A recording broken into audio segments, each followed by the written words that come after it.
देश में चुनावी माहौल है, ऐसे में दिग्गजों के चुनाव प्रचार लगातार जारी है। हम आपको 8 तस्वीरें दिखाते हैं जहां आज राजनीतिक दलों के दिग्गज शामिल होंगे और अपनी पार्टी के प्रत्याशियों के पक्ष में प्रचार करेंगे। देखिए, पीएम मोदी आज उत्तर प्रदेश के दौरे पर रहने वाले हैं, तो वहीं सीएम विष्णुदेव साय ओडिशा जाएंगे और उनके साथ रहेंगे डिप्टी सीएम अरुण साव।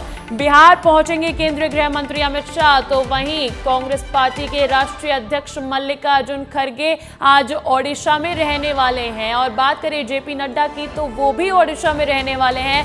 और बात करें पूर्व सीएम दिग्विजय सिंह की, तो वो प्रयागराज में जाएंगे, उत्तर प्रदेश दौरे पर हैं। और सीएम डॉक्टर मोहन यादव आज झारखंड में रहेंगे, तो वहीं पूर्व सीएम भूपेश बघेल रायबरेली में लगातार दौरे कर रहे हैं। तो आज दिग्गजों के चुनाव प्रचार प्रसार का दिन है। ये 8 तस्वीरें बयां कर रही हैं दिग्गजों के वो 8 राज्यों के दौरे।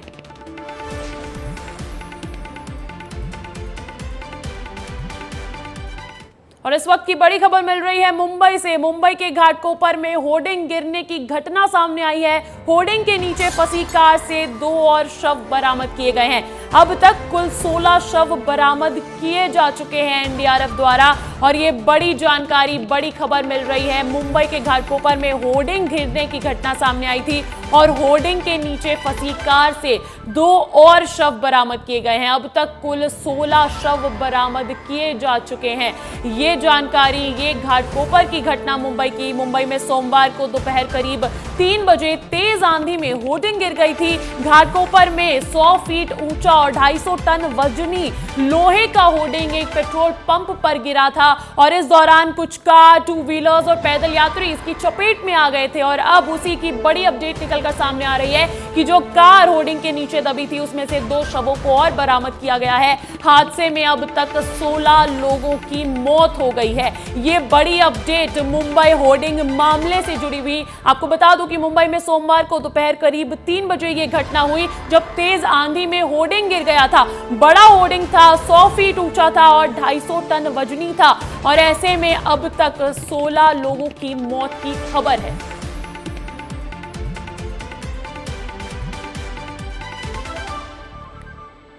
देखिए, छत्तीसगढ़ में मौसम में उलटफेर जारी है। प्रदेश के कुछ हिस्सों में अंधड़ चलने और बारिश की चेतावनी दी गई है। बस्तर संभाग में हो सकती है तेज बारिश, तो वहीं अन्य जिलों की बात करें, राजनांदगांव, बालोद, धमतरी और गरियाबंद में भी गरज चमक के साथ चलेंगी तेज हवाएं। उत्तर और मध्य छत्तीसगढ़ में बढ़ सकता है तापमान। 41.6 डिग्री तापमान के साथ सबसे गर्म रहा रायगढ़, तो वहीं 19.8 डिग्री के साथ न्यूनतम तापमान नारायणपुर में किया गया दर्ज। छत्तीसगढ़ के बाद बात कर लेते हैं मध्य प्रदेश के मौसम की भी। मध्य प्रदेश में बढ़ेगी दिन में तपिश, वहीं शाम से बढ़ेगा बौछारों का सिलसिला। अलग अलग हिस्सों में बदला रहेगा मौसम का मिजाज। जबलपुर संभाग की अगर बात करें तो जबलपुर संभाग के लिए यह जानकारी है कि वहां बारिश के आसार देखे जा रहे हैं। ग्वालियर चंबल संभाग में भीषण गर्मी का अनुमान रहेगा। ये 2 एक्टिव रहने वाला है मौसम का डिस्टर्बेंस। देखिए, एमपी में बढ़ेगी दिन में तपीश, वहीं शाम से बढ़ेगा बौछारों का सिलसिला। अलग अलग हिस्सों में बदला रहेगा मौसम का मिजाज। जबलपुर संभाग में बारिश के आसार जताए जा रहे हैं, तो वहीं ग्वालियर चंबल संभाग में भीषण गर्मी का अनुमान है। और अब इस खबर पर अधिक जानकारी के साथ भोपाल से जुड़ गए हमारे ब्यूरो चीफ श्याम सिंह तोमर और रायपुर से जुड़ गए मेरे सहयोगी अनमोल तिवारी। सबसे पहले श्याम जी, आपका रुख करूंगी। ये 2 अलग अलग तरीके का मौसम देखने को मिलने वाला है मध्य प्रदेश में, क्या कुछ अपडेट्स है उस पर? अंजलि, बहुत कुछ अपडेट है मौसम को लेकर। सियासी पारा अपनी जगह है, लेकिन मौसम बहुत महत्वपूर्ण होता है आम लोगों के लिए। विस्तार न्यूज पर पहली बार खुलासा भी होगा कि आखिर मानसून कहां टच होने वाला है। मौसम वैज्ञानिक प्रमेंद्र जी हमारे साथ जुड़े हुए हैं, जो बताएंगे कि मध्य प्रदेश का मौसम क्या करवट ले रहा है। इसके साथ साथ में ये भी बताएंगे कि मानसून कहाँ टच हो रहा है इस समय देश में, हम जानते हैं उनसे। सर, क्या स्थिति है? पहले मध्य प्रदेश के मौसम के बारे में बताइए। क्या हीट वेव्स कहाँ पर रहने वाली, क्या स्थिति है? अभी जो है मध्य प्रदेश की बात करें तो एक सेंट्रल पार्ट में साइक्लोनिक सर्कुलेशन है मध्य प्रदेश के ऊपर, और एक जो है उत्तर प्रदेश में साइक्लोनिक सर्कुलेशन है, और जो इंटीरियर कर्नाटक है वहाँ से विदर्भ तक ट्रफ लाइन बनी हुई है, और नया वेस्टर्न सत्रह को एक फॉर्म हो रहा है। वेस्टर्न हिमालय रीजन पर। इसके कारण जो है ना आज भी कुछ जगह जो है सिवनी, बालाघाट और इधर रेन के चांसेस रहेंगे, लाइट रेन के। और टेम्परेचर की बात करें तो अभी जो है कि ऊपर के भाग में भिंड, दतिया और इधर जो छतरपुर का यहाँ कुछ टेम्परेचर बढ़ने की संभावना है और आने वाले दिनों इधर हीट वेव देखी जा सकती है। और अधिकतम तापमान जो है कल खंडवा में रिकॉर्ड किया 41.1। इसी तरह से तापमान धीरे धीरे बढ़ने की संभावना बनी हुई है। और जो अंडमान निकोबार द्वीप है, यहाँ साउथ अंडमान में 19 मई को मानसून आने की संभावना प्रबल बनी हुई है। तो देखा आपने अंजलि, 19 तारीख को मानसून अंडमान निकोबार पहुंचेगा। छत्तीसगढ़ में लोकसभा का चुनाव संपन्न हो चुका है। अब प्रदेश के भाजपा कांग्रेस के दिग्गज नेताओं ने अन्य राज्यों में मोर्चा संभाल लिया है। छत्तीसगढ़ के नेताओं की ड्यूटी ओडिशा, झारखंड, उत्तर प्रदेश, हरियाणा, हिमाचल प्रदेश सहित आधा दर्जन से ज्यादा राज्यों में लगा दी गई है। कौन सा नेता कहां है और क्या कहता है समीकरण, देखिए रिपोर्ट इस पर।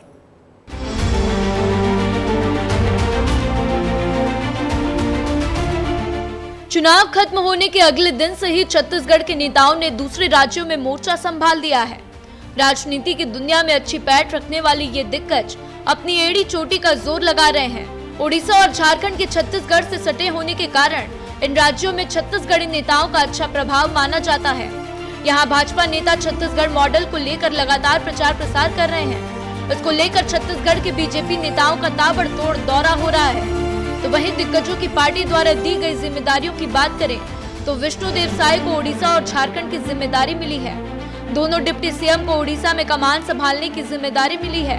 तो वहीं सीएम विष्णुदेव साय अब तक दूसरे प्रदेशों में 10 से ज्यादा चुनावी जनसभा और रोड शो कर चुके हैं।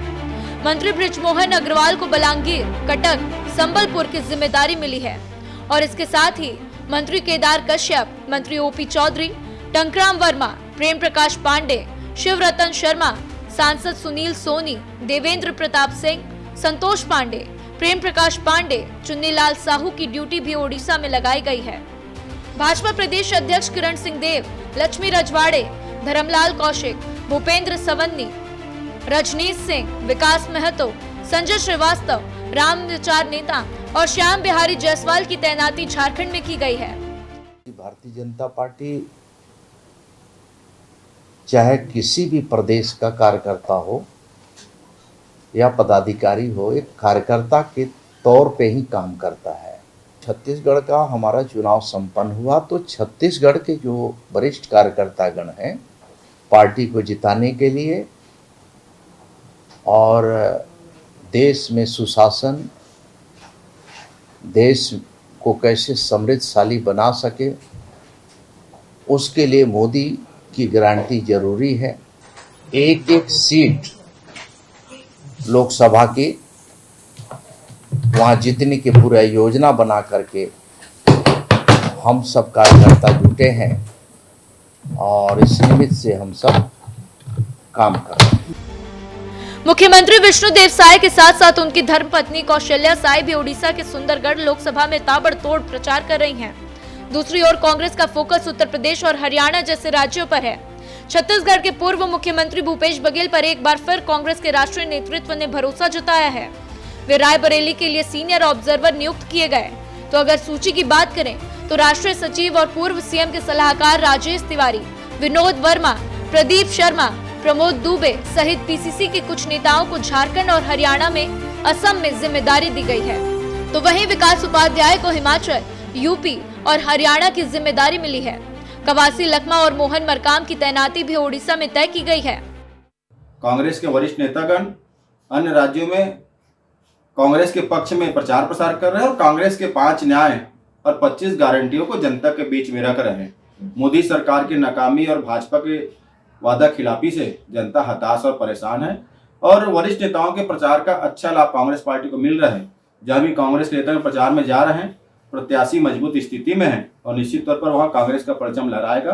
कांग्रेस के प्रत्याशी बड़े अंतरों के साथ वहां चुनाव जीतेंगे। लोकसभा चुनाव प्रसार के लिए इतनी बड़ी संख्या में छत्तीसगढ़ी नेताओं की तैनाती चर्चा का विषय बना हुआ है।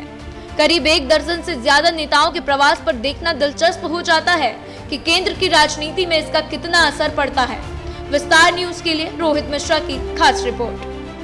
और इस वक्त की बड़ी खबर मिल रही है जबलपुर से। वेयर हाउस में सड़ा गेहूं मिलने के मामले पर अब अपडेट आया है। प्रशासन ने चरगवा थाने में दर्ज कराई एफआईआर और वेयर हाउस संचालक समिति प्रबंधक पर मामला दर्ज हुआ। केंद्र प्रभारी और ऑपरेटर पर मामला दर्ज। धारा 420, 409, 34 के तहत ये पूरा मामला दर्ज हुआ है। वहीं वेयरहाउस मैनेजर को अब निलंबित कर दिया गया है। साथ ही साथ 4 अधिकारियों को किया जा चुका है निलंबित। इस पूरे मामले में वेयरहाउस में मिला था सड़ा और गुना हुआ गेहूं। उसके बाद ये प्रशासन की कार्रवाई अब की गई है। ये बड़ा अपडेट मिल रहा है जबलपुर में सड़े हुए गेहूं को लेकर। प्रशासन ने चरगवा थाने में दर्ज कराई एफआईआर। वेयरहाउस संचालक समिति प्रबंधक पर मामला दर्ज कर लिया गया है। केंद्र प्रभारी और ऑपरेटर पर मामला दर्ज किया गया है धारा 420, 409, 34 के तहत। और वेयरहाउस मैनेजर को और साथ ही साथ 4 अधिकारियों को निलंबित किया जा चुका है पूरे मामले में।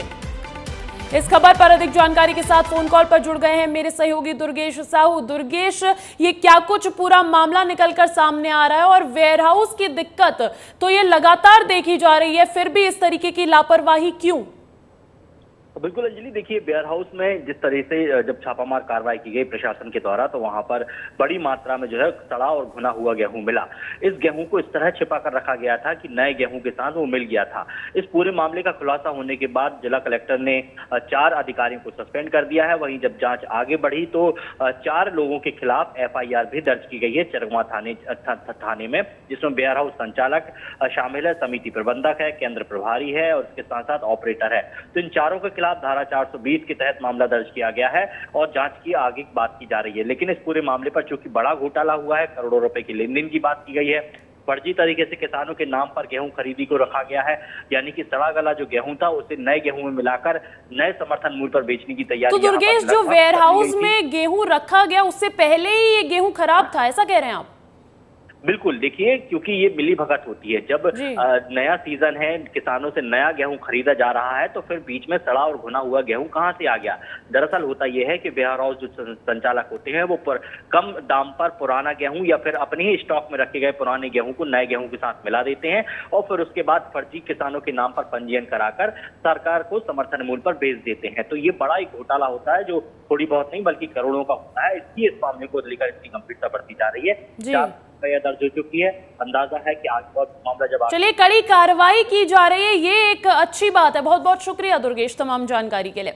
देखिए, सीएम डॉक्टर मोहन यादव का देश भर में धुआंधार प्रचार जारी है। आज झारखंड में वो चुनावी प्रचार प्रसार करने वाले हैं। झारखंड के रांची और कोडरमा में पार्टी प्रत्याशियों के समर्थन में जनसभा करते दिखेंगे सीएम डॉक्टर मोहन यादव। इससे पहले तमाम राज्यों का दौरा कर चुके हैं। मध्य प्रदेश में 4 चरणों के साथ चुनाव संपन्न हो गया था। उसके बाद लगातार दिल्ली, यूपी, हरियाणा, पड़ोसी राज्यों में नजर आए। ये 6 तस्वीरें बता रही हैं आपको कि कहां कहां पहुंचे सीएम डॉक्टर मोहन यादव। उत्तर प्रदेश, हरियाणा, छत्तीसगढ़, बिहार, इन तमाम राज्यों को कवर कर चुके हैं सीएम डॉक्टर मोहन यादव और सिर्फ एक दफा नहीं, काफी दफा। और आज इसी सिलसिले में झारखंड पहुंचेंगे। झारखंड के रांची और कोडरमा में पार्टी प्रत्याशियों के समर्थन में जनसभा को संबोधित करेंगे सीएम डॉक्टर मोहन यादव।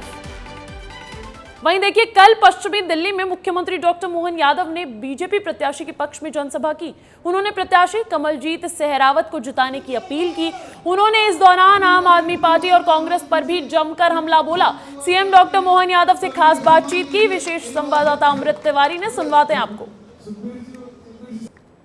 हमारे साथ मुख्यमंत्री डॉक्टर मोहन यादव हैं। सर, हमने देखा थोड़ी देर में ही आप एक प्रोफेसर भी दिखे, एक राजनेता दिखे, कथावाचक भी दिखे हैं। ये कह रहा हूँ, भविष्यवाणी क्या है यहाँ की आपकी? निश्चित रूप से कमल खिलेगा। चारों तरफ का वातावरण दे रहा है। एक बार फिर मोदी सरकार और अब की बार 400 पार। आप कल झारखंड जा रहे हैं, वहाँ पे आलमगीर आलम जो है अरेस्ट हो चुके हैं, क्या कहेंगे आप? मेरा तो कहना है कि जो लोकतंत्र के लिए हो सकता है हम अपनी बात करने जाएंगे, जो जिनने जैसे कर्म करे वो भुगतेंगे। हरियाणा होकर के आ रहे हैं, कह रहे हैं कि किसान आंदोलन का असर है बीजेपी के ऊपर हावी हो गया है। आप तो देखते रहिए, 4 जून के दिन जो कमल का फूल खिलेगा कि कांग्रेस के पते नहीं लगेंगे। फिर एक बार मोदी सरकार और अब की बार 400 पार। बहुत धन्यवाद। ये थे मुख्यमंत्री डॉक्टर मोहन यादव जो कि दिल्ली के उत्तम नगर पहुंचे। पहुंचे हुए थे। यहाँ एक जनसभा को उन्होंने संबोधित किया, जो कि कमलजीत सहरावत के समर्थन में यहाँ पहुंचे हुए थे। ये बीजेपी के उम्मीदवार है दिल्ली पश्चिम से, और उन्होंने साफ साफ जो ये 2-3 लफ्जों में बताया कि किस तरह से उनकी सरकार जो है काम की है और उसके दम पर वो वोट मांग रहे हैं, और अपने विरोधियों के लिए ये बात कही कि उनके विरोधी अब ज्यादा देर तक टिक नहीं पाएंगे। ऐसा दावा मध्य प्रदेश के मुख्यमंत्री ने इस जनसभा में किया है। कैमरा पर्सन रेहान खान के साथ में अमृत तिवारी, विस्तार न्यूज, दिल्ली। तो वहीं देखिए, एमपी कांग्रेस के अध्यक्ष जीतू पटवारी ने पार्टी संगठन में बड़े बदलाव के संकेत दिए। उन्होंने कहा कि कांग्रेस 3 से 4 चुनाव हारी है, इसका मतलब ये नहीं है कि सारा दोष भारतीय जनता पार्टी को दे दिया जाए। पार्टी में क्या कमी है उसमें सुधार के लिए कोशिश की जाएगी और बदलाव होंगे। ये बयान जीतू पटवारी की तरफ से सामने आया, सुनवाते हैं आपको। अब हमारा दायित्व है हमारे संगठन को स्ट्रेंथन करना, हमारी विचारधारा और आइडियोलॉजी पर काम करना। हमें अब आवश्यकता है कांग्रेस पार्टी को कि अपने 3-4 बार हम चुनाव हारे हैं, इसका मतलब हम सारा दोष बीजेपी को नहीं दे सकते। हमारी भी कमियां हैं, उनको भी सुधार करना और उन पर काम करना। पार्टी में क्या कमी है उसको निर्धारित करना और उसके सुधार के लिए प्रयास करना। तो मैं मानता हूँ उस पर काम चालू है और बहुत जल्दी बहुत अच्छे परिणाम कांग्रेस पार्टी के वर्करों को, मीडिया जगत के साथियों को मिलेंगे भी सही।